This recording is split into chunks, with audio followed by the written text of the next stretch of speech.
One day, one of his professors, Dr. Ian Picnic, stopped talking about the lesson for that season and began to put the gospel message to his class plainly and clearly. Listen to Brother Percy tell about it. I thank God for an old soldier of the cross that got a bunch of us rough ones hemmed in one day and began to talk to us. He said, some of you young men in here don't believe in God, but one time you were a church member, and some of you might have been deacons or preachers. The reason you don't believe there's a God is because you got into church without getting born again. Now, young gentlemen, you read the life story of every infidel in the world, and at one time they were a church member, deacon, or preacher. They got into church and were not saved, and it made infidels out of them. Now, young gentlemen, that's what happened to a bunch of you. I got hit in the face, but it made me meaner and meaner. One day while I was in my dormitory room, I turned on the radio. Someone was singing. I don't know who it was. The song went like this. I've waited too long to prepare. I've anchored my soul on a sin-cursed shore. I've waited too long to prepare. God spoke to me and said, you're about in that place. I snapped that radio off. God spoke and said, you get it back on.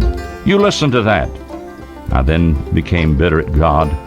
He let me see a little peep into hell. I began to cry for God's mercy. I caught myself and said, now look here, I'm a sissy calling upon God. God said, all right, if you want to think of me that way, you can have it. It seemed like God just left me. I began to cry and beg God to give me one more chance, to please touch my heart one more time. In the meantime, an old boy by the name of Joe Odell had gone outside and laid down with his face on the ground and told God he would lay there and rot praying until he saved that wicked infidel inside. I didn't know this at the time. I felt God moving on me again. I knew that this was my last chance. I just let go and let God have it. I knew something happened inside. I wasn't struck blind. I didn't have to get a preacher. I didn't have to join the church to get baptized. I had had that quickening. I was saved. I was born again. My cusser wouldn't work anymore. My dancing, drinking, and gambling stopped immediately. I was a new creature in Christ Jesus. Percy Ray had now come out of darkness into light. He was now a ray for God. He would let his light shine brightly for Jesus on this earth for 59 years, 1932 to 1991. This took place at high noon on Saturday, March the 12th, 1932. He was 21 years old. On Sunday, March the 13th, 1932, he made his profession of faith in Kelibit Baptist Church. Soon after, he was baptized in Muddy Creek. In a sermon about his conversion and call to preach, he said, I offered God everything. I didn't want to preach. I offered to be the finest deacon or anything else. I had already made a mockery out of preaching, and I didn't want to face the world with it again. In another message, Brother Ray goes into greater detail explaining the battles he had in surrendering to preach. But you let somebody get saved, and people would say, he's gone crazy over religion. And that's what folk thought.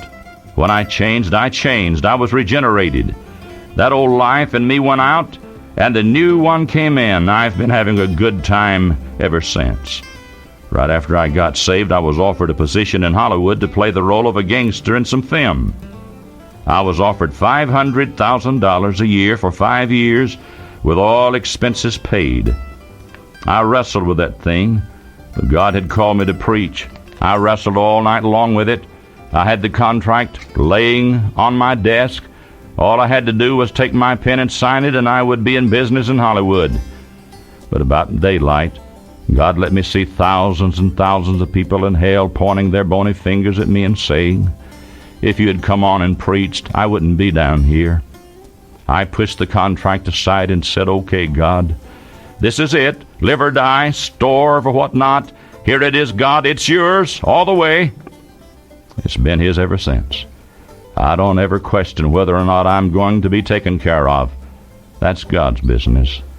When you surrender to be a soldier, Uncle Sam automatically becomes responsible to feed you, to clothe you, and to take care of your dependents and pay your bills. When I surrendered to the army of God, he became responsible to take care of me. I'm glad to tell you, he's done a good job of it. But when I announced to my loved ones the next morning that I was going to preach, it shook them all to pieces. When I got up to go out, I put on some decent clothes and went out to preach that morning. They'd already gotten phone calls and telegrams sympathizing with them because their son had cranked up and gone to preaching instead of going to Hollywood.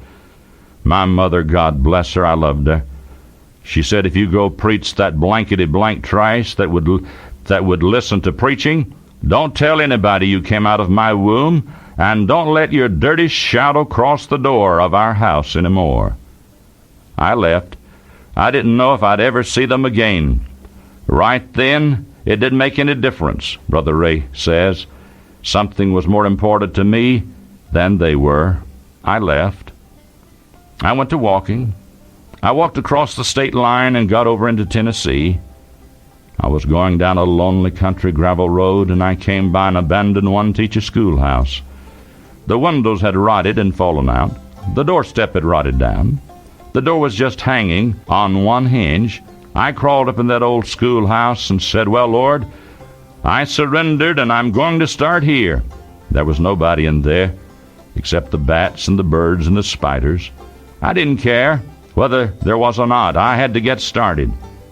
When I began to hoop and holler a little about Jesus, I saw some people peeping around trees and then coming up closer and peeping in the window.